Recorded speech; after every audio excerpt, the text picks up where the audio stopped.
Hello everyone, welcome back. Scarlett here again. Today we're doing chapter 10, and of course we're continuing the doctors, so I'm excited. Alright, so let's jump right in. Chapter 10, All in the Family. 4 days after Tiny's death, the couple goes to meet with Mr. Craven at the agency.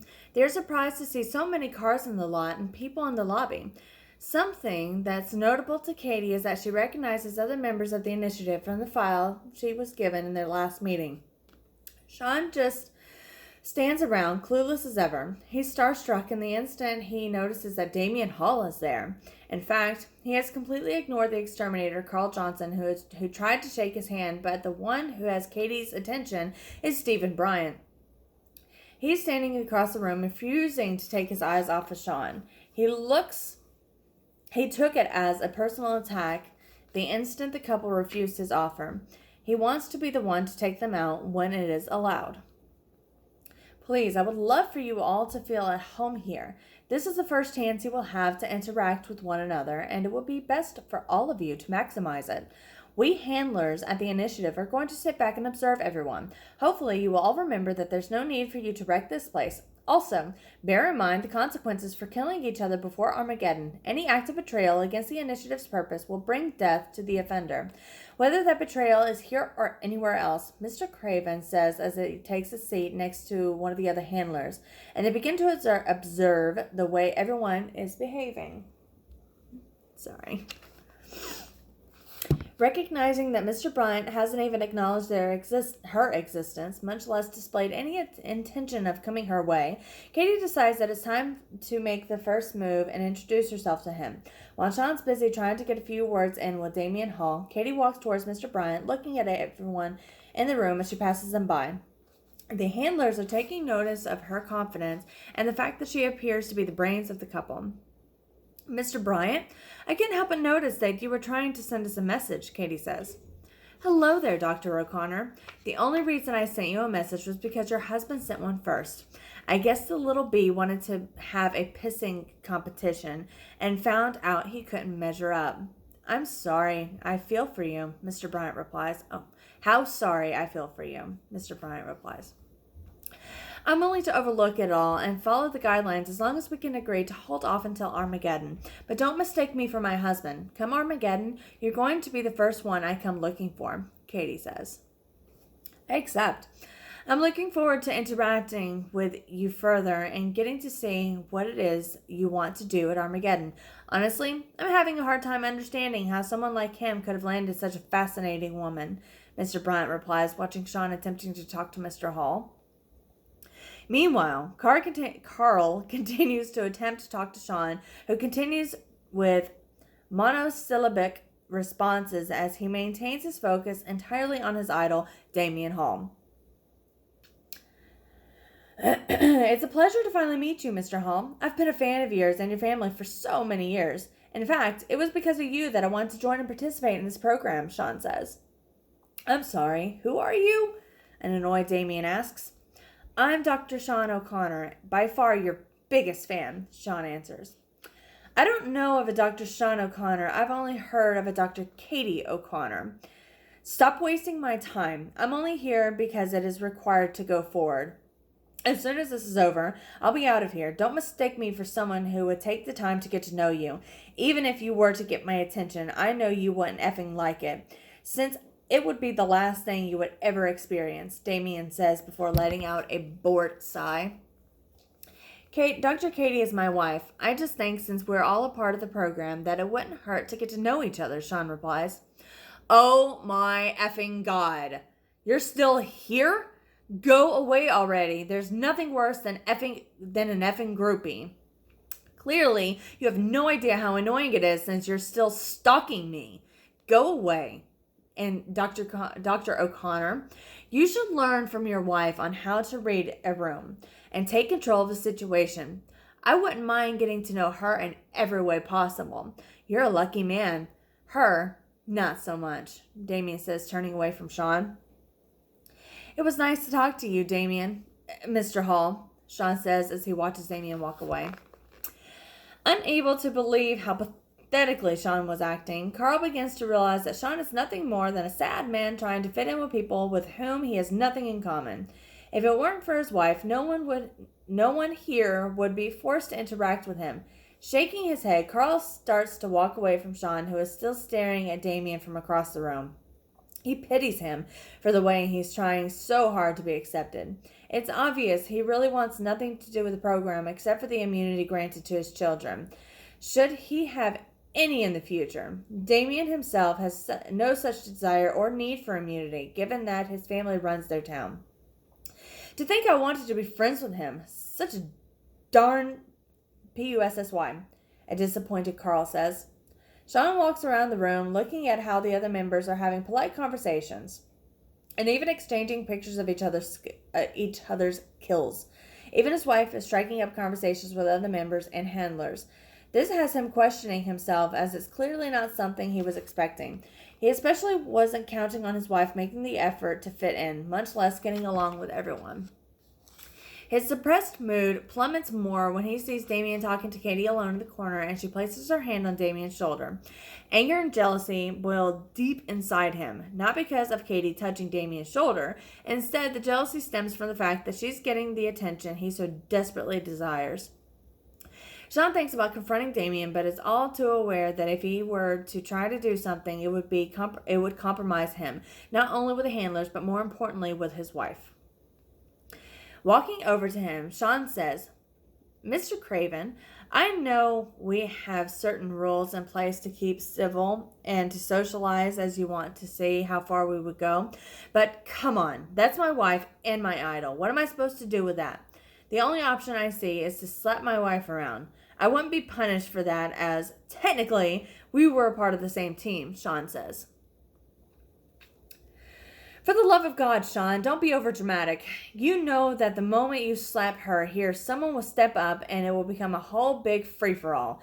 That's something we're looking to avoid. Don't cause a scene. Go try socializing with some of the other members," Mr. Craven replies. "I don't have anything in common with them, and it's definitely been made clear that they prefer to deal with Katie. No one has anything to say to me. Even my idol wouldn't bother giving me the time of day," as saddened Sean says. "You shouldn't let Damien get you down. He's always been all about the business at hand and nothing else. I'm honestly surprised he was able to slow down long enough to start a family, but seriously, if you aren't trying to do business with him, he has nothing to offer the world. We managed to get him on board because of what it would provide for his family once he's gone. Even with that, he barely says hello to us and doesn't report the way he should," Mr. Craven replies. From the other side of the room, Katie sees Mr. Craven and Sean in conversation and notices that her husband is upset. This could lead to a long drive back to the house, and he will not want to talk about his feelings. "Damien, you seem like a reasonable man, and after seeing your profile, I know you aren't interested in socializing, but I also know that there isn't anything you wouldn't do for your family, so I know you will understand where I'm coming from with this. My husband has idolized you since long before we got together. It would mean a lot to him if you were to have a conversation with him," Katie says. "Katie, you're an amazing woman. I've studied your profile, and normally that means someone's about to die. But in your case, I know you were trying to help a lot of people. And that's what I wanted to do as well. You know, I opened the bank with the best of intentions, and then I had a relapse. Falling into my family's history of torturing and killing, I took it out on a long-time friend. He was my family's butler, whom I had known my entire life. Despite his servitude to us, he was like another brother to me, and eventually I ended up reopening the Holt Funeral Home to allow my children and family to explore in a safe haven like my father did for us. My point is, we're alike in the sense that we want to help make a difference, but your husband doesn't strike me as someone who would know the first thing about doing something for the passion of it. He's trying, but he's not one of us," Damien replies. "Sean's definitely out of his element here, but he's a good man, sensitive and a little childish, but a good man. I know you don't owe me anything, yet I would certainly appreciate you doing this one thing for me," Katie says. "I'm not much of a talker, in case you haven't noticed," Damien replies. "You know, you don't have to say much, just enough to shut him up. Although knowing him, Once you talk to him, in his mind, it will be as though you guys were best friends, Katie says. And that's the kind of idiot you want me to socialize with, Damien replies. Please, I wouldn't ask if it weren't important to my family, Katie says, winking at him. Well, what kind of person would I be if I were to deny you anything? Damien replies as Katie embraces him in a hug. Damien sighs as he walks away from Katie and starts to head over towards Sean. He is instantly regretting giving in to her that way, but something about her blue eyes and blonde hair makes it so hard to deny her request. Mr. Craven is surprised to see that Katie was able to get through to him to the point where Damien is trying with someone else. Mr. Craven knows this might not end well for Sean in the end. If Damien starts listening to Katie and ends up having feelings for her, that could mean he will stop at nothing to make sure Sean is out of the picture. That is something Damien wouldn't hesitate to do, as it's obvious that Sean doesn't mean anything to him. Sean, I'm sorry if I was rude before, but it's just these gatherings appear to be such a waste of time. A reluctant Damien says. I knew you weren't such an asshole, butthole. I've done some research on you, and have come to feel extremely close to you throughout the years. I know how it sounds, but it's true, Sean replies. No. That's not weird at all. I mean, who wouldn't want to have a man, or anyone for that matter, tell them they feel close to you upon meeting them for the first time? Damien says sarcastically. Please don't take it personally. I didn't mean anything by it. I just want you to know that you mean a great deal to me and are a real inspiration for what I want to accomplish, Sean replies. Don't worry. You're going to learn to appreciate what you have and have built on your own. You should focus more on your wife, though. She's such a great person. If I had someone like her in my life, there wouldn't be anything in the world that would be able to keep me apart from her. Life's about choices, chances, and changes. Don't do something you'll regret later, Damien says. Where'd you go? Okay. Katie's the best thing that has ever happened to me. Without a doubt, I appreciate the advice.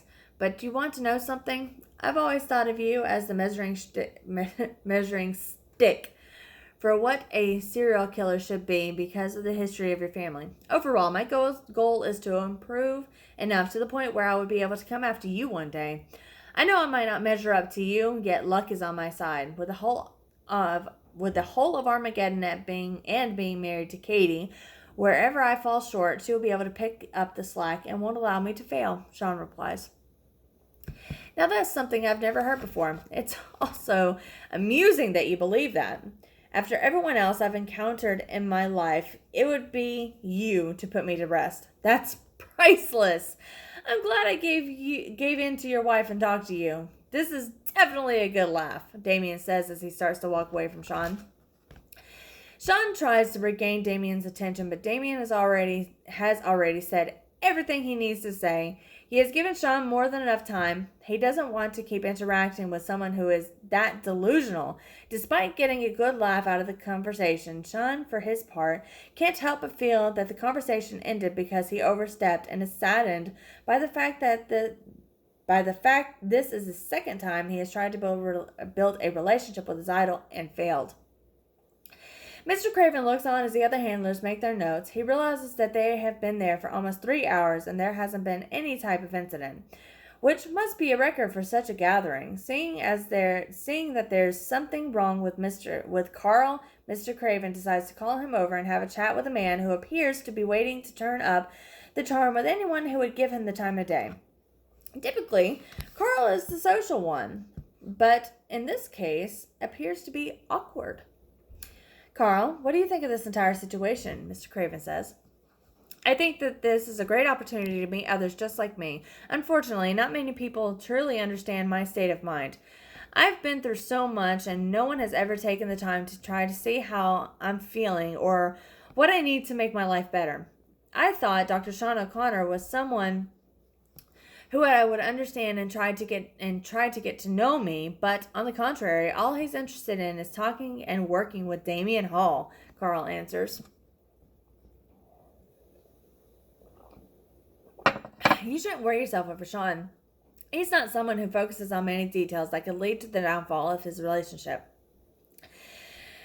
There would be no one else to blame but himself. The thing you should concern yourself with is how you would forge your own path and not worry about Sean and what he does, Mr. Craven says, touching Carl's heart. It's a problem that people don't understand. What people like us will do for them because we put others first. They use us and then act like the victim when we get sick of it and start to speak our minds and stop helping them, Carl replies. Carl steps away from Mr. Craven and decides to go sit near the window. Looking out the window, he tries to clear his mind. As he watches the spider on the window ledge, Mr. Craven walks up behind Carl and stands there. There are things obviously bothering him, and while he is trying to give him space, he wants to be the first thing Carl sees when he turns around.